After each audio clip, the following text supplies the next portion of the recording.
दिवसाची सुरुवात अशी बरोबर आपण अनेक ठिकाणी सरकारी अधिकारी बघतो बघा आणि त्यांचे खूप मोठमोठे बंगले असतात. परंतु बदली झाली मग त्या ठिकाणी ते राहायला येतात आणि त्यांचे बंगले खूप सुंदर असतात. जर सरकारी अधिकाऱ्यांचे जर बंगले बघितले तर बघा खूप सुंदर असतात आणि अनेक लोक त्या बंगल्याचं कौतुकसुद्धा करतात.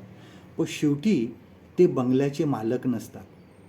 म्हणजे बदली झाली की मग आपलं सामान घ्यायचं आणि तो बंगला सोडायचा आणि दुसरीकडे जायचं किंवा रिटायर झाल्यानंतर मग आपलं स्वतःचं घर शोधायचं.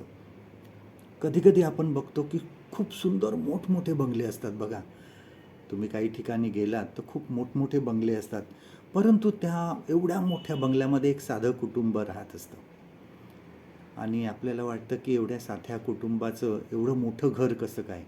मग आपण जेव्हा विचारपूस करतो त्यावेळेस असं कळतं की त्या बंगल्याचा जो मालक आहे, खरा मालक, ते सर्वजण परदेशामध्ये राहतात आणि ह्या कुटुंबाला त्या बंगल्याची देखरेख करायला, काळजी व्हायला किंवा निगा राखायला ह्या कुटुंबाला ठेवलेलं असतं आणि मग त्यांना काहीतरी महिन्याला ठराविक पैसे वगैरे मिळत असतील. तिची निगा राखण्यासाठी त्यांना ठेवलेलं असतं आणि आपण त्यांना आजच्या भाषेमध्ये केअरटेकर म्हणतो. काळजी घेणारे केअरटेकर असं म्हणतात. ते मालक नसतात, ते फक्त केअरटेकर असतात. आता ह्या जगामध्ये सुद्धा आपण प्रवासी आहोत. आपण इथं काय परमनंट राहायला आलेलो नाही आहे आणि त्यामुळे जे काही आपण कमवलं आहे, जे काही आपल्याला आपण जमवलेलं आहे, त्याचे आपण मालक नाही, आपण केअरटेकर आहोत.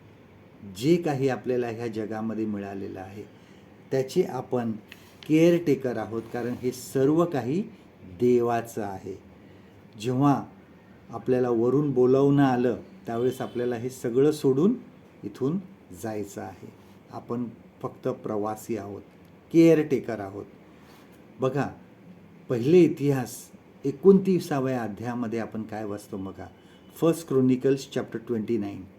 ह्यामध्ये आपण वाचतो की दावीद राजा मंदिर बांधण्यासाठी सर्व काही संपत्ती गोळा करायचा सुरुवात करतो आणि हे मंदिर त्याला बांधायचं नसतं तर देवाने काय सांगितलेलं असतं, त्याच्या पुत्राकडून बांधून घेतलं जाईल.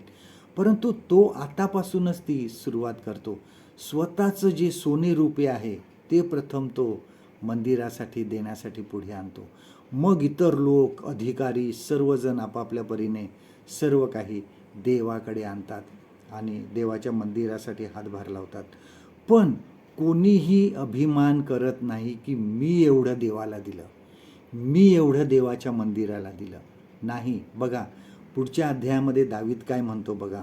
पुढच्या वचनामध्ये 14व्या वचनामध्ये वर्स 14 ह्यामध्ये दावीद म्हणतो की आम्हास अशा प्रकारे स्वेच्छेने अर्पणे करता यावी असा मी कोण व माझे लोक तरी कोण. सर्व काही तुझ्यापासून प्राप्त होते, तुझ्याच हातून प्राप्त झालेले आम्ही तुला देत आहोत. बघा, दावीद राजा किती नम्रपणे देवाला सांगत आहे की आम्ही देतोय हे सगळं, परंतु आम्ही देणारे कोण, कारण तू जे दिलं आम्हाला तेच आम्ही तुला परत करत आहोत. बघा, आपण चर्चमध्ये सुद्धा ज्यावेळेस दान देतो आणि दानावर प्रार्थना केली जाते त्यावेळेस पण आपण हेच म्हणतो की तुझ्यापासून प्राप्त झालेले, तू आम्हाला दिलेले, त्यामधूनच आम्ही तुला काही देत आहोत. आपल्या जीवनामध्ये लक्षात ठेवा की हे जग सर्व देवाचं आहे. हे सर्व माझं आहे, हे सर्व मी कमवलेलं आहे. मी एवढं देवाला देतो, मी एवढं चर्चला देतो, असा पोकळ अभिमान कधीही बाळगू नका. हे सर्व आपल्याला इथंच सोडून जायचं आहे. आज आपल्याला विचार करायचा आहे की जे देवाने आपल्याला दिलेलं आहे त्याचा आपण एक चांगले केअरटेकर म्हणून वापर करत आहोत का. आजचं देवाचं वचन आपल्यासाठी हे आहे. स्तोत्रसंहिता 24 आणि पहिलं वचन, साम 24 अँड वर्स 1.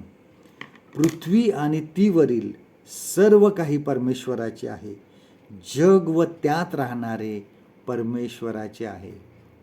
परमेश्वर करो आजचा दिवस तुमचा आशीर्वादित करो.